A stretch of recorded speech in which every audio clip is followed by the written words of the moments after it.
Je m'appelle Emma Wilson et à 24 ans, je ne m'attendais pas à ce que le jour de ma remise de diplôme universitaire soit devenir la plus douce vengeance debout à côté de ma sœur Lily, et de nos casquettes et robes assorties de vrai, ont été simplement joyeux, mais des années de traitement injuste ont abouti à cela.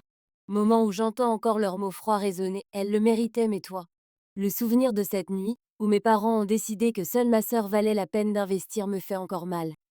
Révéler ce qui a fait pâlir d'un blanc fantomatique le visage de mes parents, lors de notre remise de diplôme, laissez-moi. Sachez d'où vous regardez dans les commentaires, et appuyez sur ce bouton j'aime si vous avez déjà dû vous battre 2 fois plus fort pour quelque chose qui vous est venu facilement. Quelqu'un d'autre. J'ai grandi dans une famille de classe moyenne apparemment normale, dans la banlieue du Michigan. Notre maison à 2 étages avec sa clôture blanche semblait parfaite de l'extérieur, avec des photos de famille affichant des sourires forcés et qui cachaient la réalité compliquée de mes parents. Robert et Diana Wilson ont eu des emplois stables, papa comme comptable et maman comme professeur d'anglais. Au lycée, nous n'étions pas riches, mais nous étions suffisamment à l'aise pour ne pas avoir de difficultés financières. Censée être dans mon avenir, ma sœur Lily avait 2 ans de moins que moi, mais d'une certaine manière, j'ai toujours semblé avoir des kilomètres d'avance aux yeux de nos parents avec sa perfection. Boucle blonde, réussite académique sans effort et charme naturel, elle incarnait tout ce qu'il valorise dès la petite enfance. Le modèle était clair. Lily était l'enfant chéri, et j'étais la réflexion après coup que je peux encore imaginer. Les matins de Noël, où Lily déballait les derniers jouets coûteux tandis que je recevais des articles pratiques, comme des chaussettes, kit d'artisanat de magasin discount. Votre sœur a besoin de plus d'encouragement, avec ses talents, maman m'expliquait quand je remis en question la disparité. Même à 8 ans, j'ai reconnu l'injustice, mais j'ai appris à aval ma déception. Les événements scolaires ont mis en évidence la différence dans l'heure. Pour les foires scientifiques de Lily, les 2 parents prenaient un jour de congé, l'aidant à créer des expositions élaborées. Pour mes expositions d'art, j'ai eu de la chance si maman est apparue pendant 15 minutes pendant sa pause déjeuner. L'art n'est qu'un passe-temps, Emma Hit. Ça ne te mènera nulle part dans la vie, disait papa avec dédain. La seule personne qui semblait pour me voir, c'était ma grand-mère Elinor, pendant nos visites estivales à son lac maison. Elle s'asseyait avec moi pendant des heures pendant que je dessinais l'eau et les arbres. Tu as une façon spéciale de voir le monde, Emma, elle me disait. Ne laisse personne tamiser la lumière. Ce Les étés avec grand-mère Elinor sont devenus mon sanctuaire dans sa petite bibliothèque. J'ai découvert des livres sur des entrepreneurs et des chefs d'entreprise qui ont réussi et qui ont surmonté des obstacles. J'ai commencé à développer des rêves au-delà de simplement survivre à mon enfance, rêve de prouver ma valeur, grâce à des réalisations que mes parents ne pouvaient ignorer. Au lycée, j'avais développé personnalité résiliente par nécessité. J'ai rejoint tous les clubs liés aux affaires. J'ai excellé en mathématiques et en économie, découvrant une aptitude naturelle qui a surpris même les plus proches. Enseignant, lorsque j'ai remporté le concours régional de plan d'affaires en 2e année, mon professeur d'économie, M. Rivera, a appelé mes parents personnellement pour leur dire à quel point mon travail était exceptionnel. C'est gentil, maman, dit après avoir raccroché le téléphone. As-tu pensé à aider Lily avec son projet d'histoire? Elle a cette grande présentation. Demain, pendant ma première année, j'ai travaillé après l'école dans un café local pour économiser de l'argent. Sentant que j'aurais besoin du mien, ressources dans le futur, j'ai réussi à maintenir une moyenne de 4,0 malgré un travail de 20 heures par semaine. Pendant ce temps, Lily a rejoint l'équipe de débat et est instantanément devenue là, avec mes parents présents à chaque tournoi et célébrant chaque victoire avec des dîners. En dernière année, Lily et moi postulons toutes les deux à des universités. Malgré le fait que nous soyons à 2 ans d'intervalle, Lily avait sauté une classe, nous mettant dans la même classe de fin d'études. Nous avons tous deux postulé à la prestigieuse université Westfield, connue pour son excellence en commerce et en sciences politiques. Contre toute attente, nous avons tous deux reçu des lettres d'acceptation le même jour. Je me souviens encore de l'excitation que j'ai ressentie, mes mains tremblantes, lorsque j'ai ouvert cette épaisse enveloppe que j'avais reçue et que j'avais annoncée au dîner. Incapable de contenir ma joie, acceptation totale de l'entreprise. Programme, mon père a brièvement levé les yeux de son téléphone. C'est gentil, et ma minute. Plus tard, Lily a fait irruption par la porte d'entrée en agitant sa propre lettre d'acceptation que j'ai reçue. Dans le programme de sciences politiques de Westfield, Elle a crié la transformation. Chez mes parents a été immédiate. Papa a sauté. Maman s'est levée de sa chaise pour embrasser Lily, et soudain le dîner a été abandonné pour une célébration impromptue avec champagne pour les adultes et cidre pétillant pour nous. Nous avons toujours su. Tu pourrais le faire, s'exclama maman en s'adressant à Lily, oubliant apparemment que j'avais annoncé exactement le même exploit. Quelques minutes plus tôt, 2 semaines plus tard, c'est arrivé. Conversation qui allait tout changer. Nous étions en train de dîner en famille, une occasion rare où tout le monde était présent et les téléphones ont été temporairement mis de côté. Nous devons discuter de l'université. Plan, annonça papa en croisant les mains sur la table. Ses yeux cependant étaient. Nous économisons pour tes études depuis ta naissance. Les frais de scolarité à Westfield sont élevés, mais nous, je peux le recouvrir entièrement pour que tu puisses te concentrer sur tes études sans te soucier de l'argent. Lily rayonnait de fierté tandis que j'ai attendu mon tour en supposant qu'ils avaient gardé pour nous deux le silence. Je me suis étirée inconfortablement jusqu'à ce que je prenne enfin la parole. Et les frais de scolarité? Ai-je demandé. La température de la pièce semblait baisser de plusieurs degrés tandis que mes parents échangeaient des mots inconfortables. Regarde Emma, dit lentement mon père. Nous n'en avons assez que pour toi et Lily. A toujours montré plus de promesses académiques, nous pensons qu'investir dans son éducation donnera de meilleurs rendements. Ma mère tendit la main pour me tapoter la main, pensant probablement. C'était un geste réconfortant. Tu as toujours été plus indépendant. De toute façon, tu peux contracter des prêts ou peut-être envisager une communauté. L'université d'abord. Les mots qui suivis se sont gravés dans ma mémoire. Elle le méritait, mais toi? Je ne les ai pas regardés fixement, incapable de comprendre la profondeur de leur trahison. Des années de petits rejets ne m'avaient en quelque sorte pas préparé à ce rejet ultime demain. À ce moment-là, les fils minces qui unissaient notre famille et mon esprit, complètement craqué cette nuit-là, après l'annonce dévastatrice du dîner, je me suis enfermée dans mon chambre, et j'ai laissé les larmes que je retenais enfin couler. L'injustice m'a écrasée. 17 ans d'essai, pour gagner l'approbation de mes parents aboutissant à ce rejet ultime. Ma moyenne de 4,0. Gagner des concours commerciaux et être admis dans une université prestigieuse ne signifiait rien pour eux. Je n'avais jamais été assez, et apparemment je ne serais jamais. Le lendemain matin, les yeux gonflés et épuisés, j'ai confronté mes parents dans la cuisine avant l'école. Comment as-tu pu économiser de l'argent pour les études supérieures de Lily, mais pas pour moi? J'ai demandé, ma voix se brisant malgré mes tentatives de rester calme. Maman soupira alors. Elle remua son café. Emma, ce n'est pas si simple. Nous avons dû prendre des décisions pratiques avec nos ressources limitées. Ah, mais j'ai de meilleures notes que Lily, ai-je rétorqué. Je travaille à temps partiel depuis 2 ans tout en maintenant un niveau parfait. Universitaire, comment cela ne se manifeste-t-il pas? Dévouement. Papa a fermé son journal avec un claquement sec. Ta sœur a toujours été dévouée aux études, tu l'as été aussi. Distrait par d'autres activités, et votre travail en plus, Lily a un cheminement de carrière clair. Vos idées d'entreprise sont au mieux risquées. Tu n'as même jamais posé de questions sur mes plans. J'ai chuchoté. Écoute maman, interjected, nous pouvons vous aider à remplir des demandes de prêt. De nombreux étudiants financent eux-mêmes leurs études. La conversation s'est arrêtée là, parce qu'ils avaient déjà pris leur décision.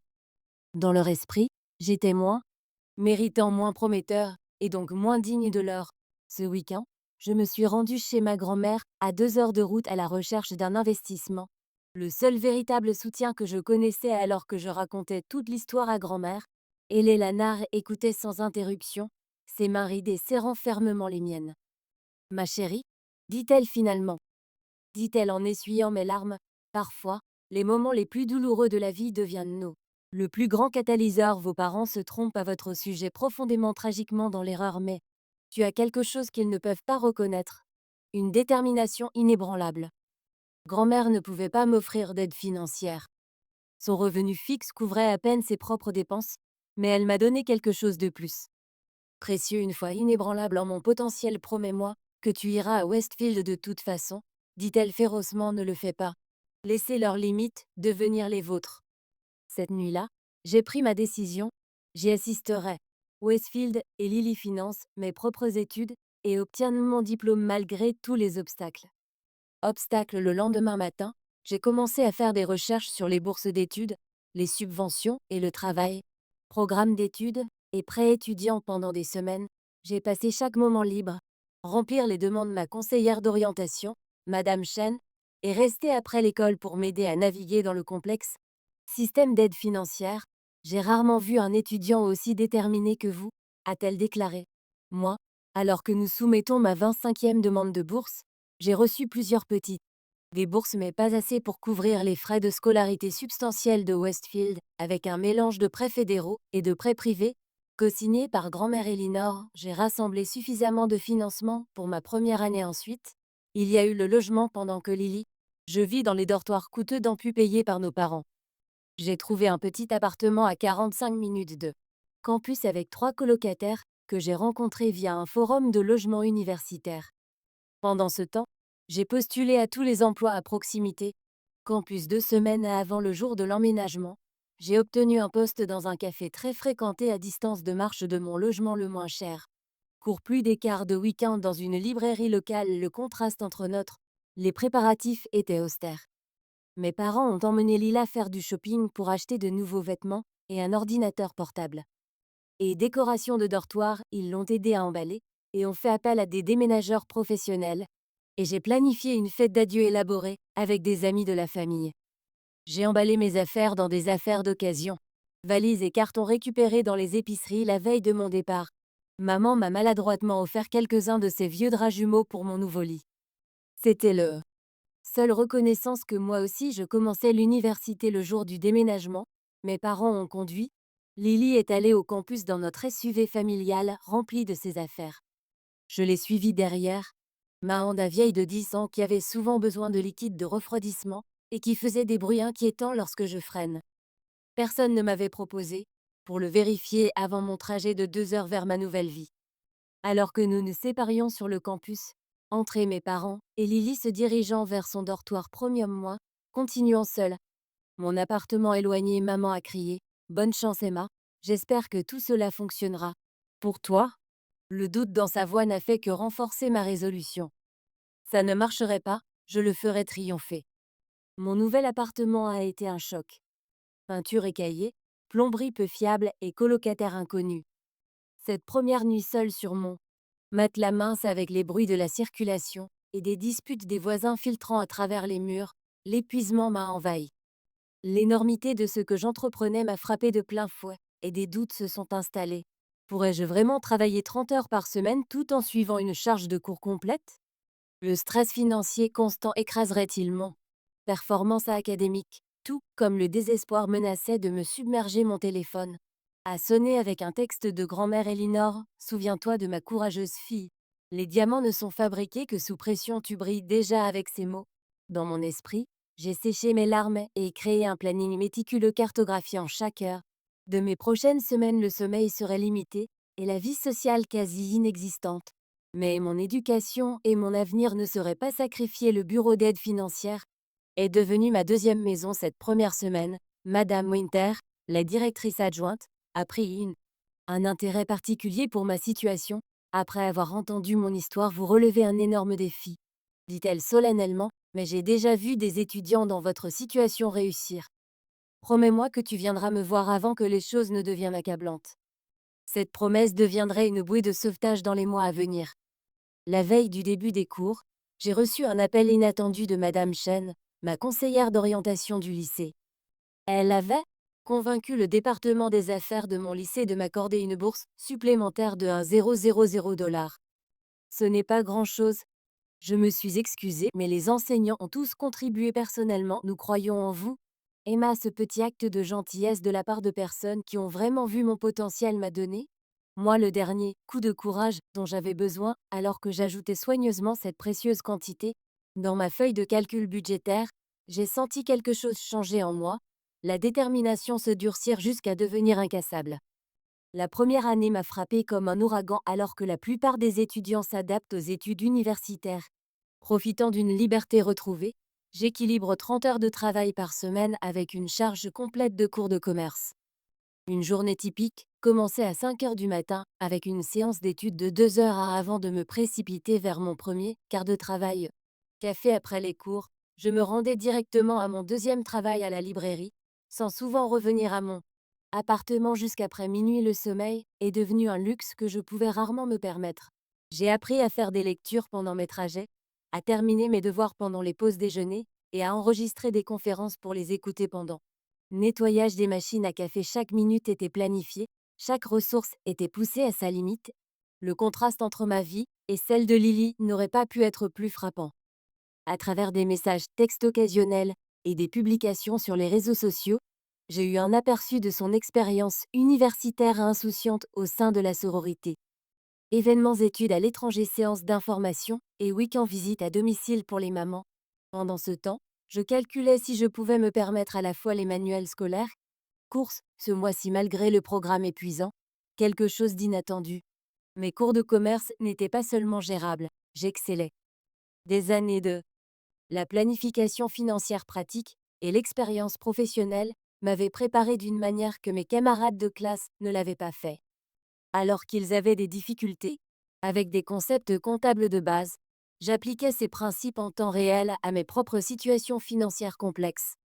Situation: le professeur Bennett, mon professeur d'éthique des affaires, m'a arrêté après le cours. Un jour au cours du deuxième mois, Madame Wilson, votre analyse de l'étude de cas était exceptionnelle, en particulier vos perspectives sur l'allocation des ressources et la dynamique de l'entreprise familiale. Vos idées faire preuve d'une maturité remarquable. Pour la première fois peut-être, mes difficultés se traduisaient par une avantage académique. Mon épuisement a été tempéré par une confiance croissante en moi. Pendant cette période, j'ai également eu la chance de nouer une amitié inattendue. Cela changerait tout. Ma colocataire Zoé a remarqué mon emploi du temps chargé, a commencé à laisser des repas faits maison dans le réfrigérateur avec mon nom dessus. Une nuit, quand je suis rentrée à la maison en particulier, épuisée, elle attendait. Tu ne peux pas continuer comme ça, dit-elle sans détour, en posant une tasse de thé devant moi. Tu vas te griller avant les partiels. Quand je lui ai expliqué ma situation, l'expression est passée de l'inquiétude à l'indignation à mon égard. C'est au-delà. Injuste, ai-je déclaré. À partir de maintenant, considère-moi comme ton collège. Famille Zoé est devenue mon sanctuaire dans la tempête. Elle a édité mes papiers quand la fatigue, rendu mes mots flous, créé des flashcards pour mes examens et défendu farouchement mon temps d'études des interruptions des autres colocataires quand elle a découvert que je sautais des repas. Pour économiser de l'argent, elle a insisté pour cuisiner suffisamment pour nous deux, refusant tout paiement au-delà de son aide pour sa propre consommation. Mes parents m'ont appris que la famille prend soin les uns des autres, a-t-elle expliqué simplement, et parfois, la famille que nous choisissons compte plus que celle dans laquelle nous sommes nés. Au milieu de la deuxième année, une catastrophe a frappé. Le café a réduit les heures d'ouverture de tout le monde en raison des ralentissements saisonniers, réduisant les revenus de près de 40%. Mon budget prudent s'est effondré du jour au lendemain, avec le loyer dû et les frais de scolarité. Paiement imminent, j'ai fait face à ma première crise financière majeure, la panique. Je me suis souvenu de Madame Winter de l'aide financière, et j'ai pris un rendez-vous d'urgence. Après avoir examiné ma situation, elle m'a proposé les deux. Conseils pratiques et assistance inattendue. Vos performances académiques vous qualifient pour une subvention d'urgence, a-t-elle expliqué. Et le professeur Bennett, je vous ai recommandé pour un poste d'assistant de recherche au département des affaires. C'est mieux payé que le café, semble plus impressionnant sur un CV. Le poste de recherche est devenu un autre tournant. Travailler directement avec le professeur Bennett, j'ai commencé à l'aider dans son étude sur la résilience des petites entreprises pendant les crises économiques. Les horaires flexibles s'adaptent à mon emploi du temps de cours et la stimulation intellectuelle était un changement bienvenu par rapport. Préparer des lattes plus important encore, le professeur Bennett s'est véritablement intéressé à mon avenir. Elle a demandé un après-midi alors que nous analysions les données d'une enquête. Votre point de vue sur la contrainte des ressources qui stimule l'innovation est assez sophistiqué. La graine d'une idée qui avait germé depuis le lycée a commencé à prendre racine en utilisant les compétences de mon cours de marketing et de médias numériques. J'ai créé une plateforme en ligne et simple offrant des services d'assistants virtuels. Petite entreprise locale travaillant tard dans la nuit, j'ai créé un site web et développé des packages de services adaptés à besoins que j'avais observés dans mes recherches avec le professeur Bennett. Au début de la troisième année, ma petite entreprise était générer suffisamment de revenus pour me permettre de quitter le travail de libraire J'ai conservé mon poste de recherche plus pour le mentorat que pour l'argent entre le travail d'assistant virtuel et la bourse de recherche. Et des prêts, j'atteignais enfin une stabilité financière précaire. Mon entreprise s'est développée, tout comme ma confiance en moi. En cours de stratégie d'entreprise, j'ai commencé à partager davantage d'idées issues de mon expérience entrepreneuriale dans le monde réel. Les professeurs ont remarqué et les camarades de classe ont commencé à me demander conseil sur leurs projets. La fille qui se sentait autrefois invisible devenait une voix respectée dans le département pendant ce temps. Lily et moi entretenaient une relation cordiale mais distante. Elle m'envoyait occasionnellement à des événements de sororité ou sur le campus. Activité que je refusais presque toujours en raison d'engagement professionnel. Nous discutions rarement de des expériences universitaires radicalement différentes en maintenant le niveau superficiel de la conversation qui avait à caractériser notre relation depuis l'enfance. Nos parents appelaient Lily chaque semaine, mais ils ne m'ont contacté que pour les grandes vacances ou les urgences familiales. Pendant une pause de Thanksgiving, alors que je ne pouvais pas me permettre le voyage de retour, ma mère m'a envoyé un texto. Tu nous manques au dîner, mais nous comprenons. Vous êtes occupé avec vos projets. Les points de suspension en disaient long sur la façon dont ils considéraient mes choix. Malgré leur renvoi continu, mes performances académiques devenaient impossibles à ignorer. J'étais sur la liste des doyens à chaque semestre, a reçu des prix départementaux et a été invité à présenter lors d'une réunion régionale. Conférence d'affaires. Chaque réussite a renforcé ma détermination à prouver que mon chemin était tout aussi valable que celui de Lily. Peut-être même plus. À la fin de ma 3e année, mon entreprise d'assistant virtuel s'était transformée en une agence de marketing et numérique appropriée au service des clients dans tout l'État. J'ai embauché 2 camarades étudiants en commerce en tant qu'associés à temps partiel, transformant les connaissances théoriques en classe en croissance pratique de l'entreprise. L'entreprise a non seulement couvert les frais de subsistance, mais a également généré suffisamment de bénéfices pour commencer à rembourser certains de mes petits prêts. Le premier professeur Bennett m'a nommé pour la prestigieuse bourse d'excellence entrepreneuriale qui couvrait mon frais de scolarité complet pour l'année senior. Tu as gagné ça grâce à un effort extraordinaire.